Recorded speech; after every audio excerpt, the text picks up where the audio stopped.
Sa liblib na bahagi ng Sitio Duweg, may mga batang nangangarap.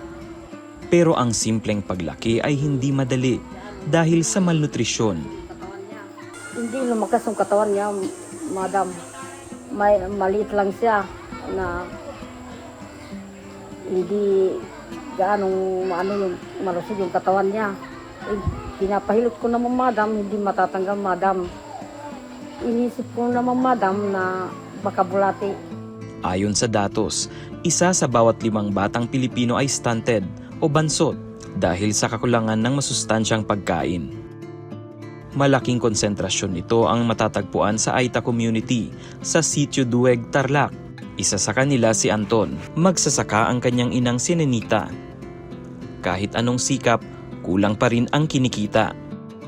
Pagbababa ka naman sa wala kang panggasolina, wala ka rin motor, di aabot ka doon kung maglakad ka, aabot ka ng hapon. Kailangan pa yung pambili ng gamot ay wala ka rin ng pambili. Tugon sa kanilang pangangailangan ang Bless a Child Project ng Operation Blessing. Hatid natin ang masustansyang pananghalian araw-araw para kay Anton at sa mahigit 70 bata.